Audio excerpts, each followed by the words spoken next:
इस बात को अच्छे से समझ जाओ इससे पहले कि बहुत देर हो जाए। रिलेशनशिप में आप जो कुछ भी अपनी फीमेल पार्टनर के लिए अच्छा करते हो, वो उसको याद नहीं रखेगी। लेकिन फीमेल पार्टनर जो आपके लिए करेगी, चाहे कुछ भी करेगी, छुटका सा ही करेगी, वो उसको हमेशा याद रखेगी और उसका इस्तेमाल करेगी।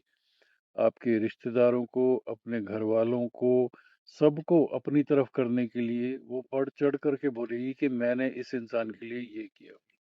सिमिलरली आपने जो कुछ भी अपनी फीमेल पार्टनर के अगेंस्ट किया या कुछ भी गलत किया, अगर डेफिनेशन में हम डालें, वो उसको एक-एक डिटेल को याद रखेगी और इस्तेमाल करेगी जब भी आपसे फाइट होगी या दुनिया को आपके बारे में उसको डिफेम करना होगा। उसने आपके लिए जो गलत किया, वो बिल्कुल याद नहीं रखेगी। वो उस चीज़ को मानेगी ही नहीं, एकदम से डिनाई कर देगी कि नहीं मैंने तो ऐसा नहीं किया था।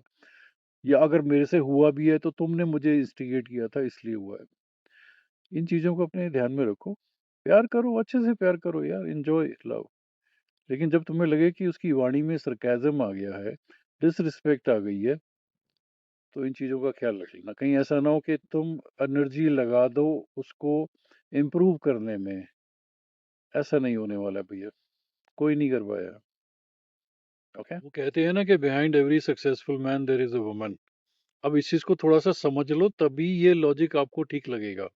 अगर वो फीमेल आपको प्यार करती है, रिस्पेक्ट करती है, सपोर्ट करती है, आपसे इम्प्रेस है, तो वो आपके लिए कुछ भी करेगी and you will see success in your life.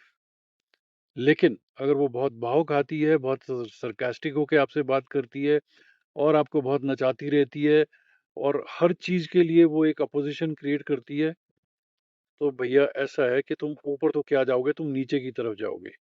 So it is not necessary कि behind every successful man there is a woman, but yes behind every गया गुजरा man there is a woman. इस चीज को ध्यान से रख लो। सो if a female is in love with you, life बहुत बढ़िया रहेगी, बहुत हाइट पे जाओगे, बहुत अच्छे से रहोगे। लेकिन if she is not in love with you, she is just scavenging things from you, तो चांसेस है कि आप जीरो हो जाओगे। मैंने बहुत सारे ऐसे केसेस देखे हैं। मिलियनर्स को मैंने जीरो होते देखा है just because of their female partner.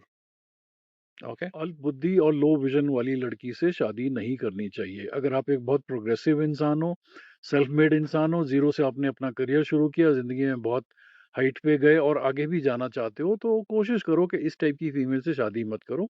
इस टाइप की फीमेल से और बहुत लोग हैं जो शादी कर सकते हैं, जरूरत के मुताबिक लोग अपनी मैच मेकिंग करते हैं।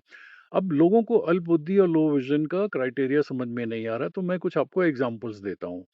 एक बार एक इंसान, बहुत वेल्दी इंसान था, उसने बहुत अच्छी गाड़ी खरीदी और उसने अपनी वाइफ को फ़ोन किया कि मैं आ रहा हूँ और बहुत अच्छी एसयूवी लेकर आ रहा हूँ, हम राइड पे चलेंगे, राइट?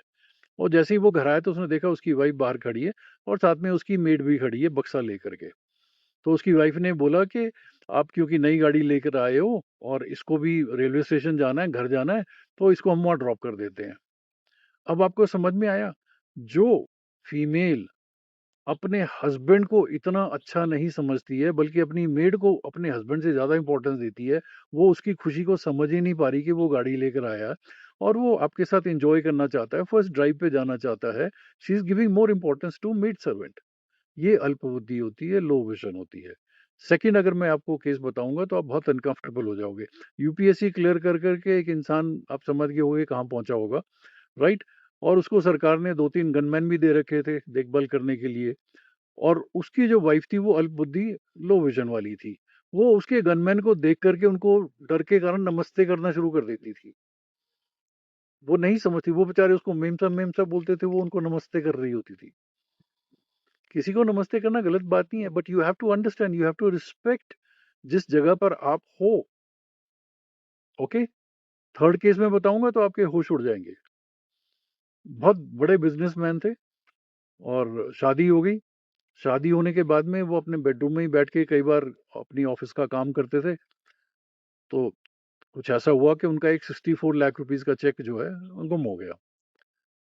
अब उनको समझ में नहीं आ रही थी कि क्लाइंट की पेमेंट आई थी और अब मैं कैसे करूं। अब बहुत बड़ा मुश्किल है क्लाइंट को ये बोलना कि भाई वो चेक हम नहीं संभाल पाए। तो उन्होंने पूछताछ करी, सबने मना कर दिया, वाइफ ने भी मना कर दिया कि हमें पता नहीं ये सब करके। तो उन्होंने किसी को हायर किया कि यार थोड़ा पता करो कि चेक कहाँ चला गया। तो जिस बंदे को हायर किया गया था उसने सबसे पूछताछ की, उसने मेड से भी पूछताछ की और मेड को वो चेक भी दिखाया कि कुछ इस टाइप का तो नहीं था। तो मेड ने बोला कि हाँ, थोड़े दिन पहले ये फर्श पे पड़ा मिला था, मैंने मैडम को दिखाया था, तो मैडम ने बोला ये ऐसी कागज है, तुम झाड़ू करके इसको कूड़े में डाल दो। इसको कहते हैं अल्प बुद्धि, लो विजन। अब शायद आप लोगों को समझ में आ गया होगा कि जब मैं कहता हूँ कि अल्प बुद्धि, लो विजन जो होती है, मेड के साथ, पेट्स के साथ बहुत ज़्यादा घुल-मिल के रहती है, अपने हस्बैंड को उतनी इम्पोर्टेंस नहीं देती, इनको ज़्यादा इम्पोर्टेंस देती है। ओके? इस टाइप की फीमेल को पार्टी में ले जाना बहुत मुश्किल होता है। वो कहीं न कहीं आपकी बेइज़्ज़ती करवा देगी। ओके? मैथमेटिक्स में गोल होती है, अंडा होती है। इसका मतलब ये नहीं कि जो भी फीमेल मैथमेटिक्स में अंडा है, वो लो विज़न होगी। हो सकता है उसमें कोई और स्किल्स होंगे। Try and understand this concept. There is nothing wrong with these female. इन फीमेल के साथ में कुछ गलत बात नहीं है। भैया जो प्रकृति ने बनाया वो है।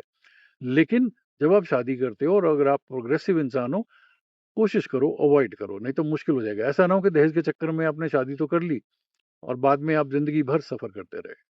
Okay? Take care. It's your life.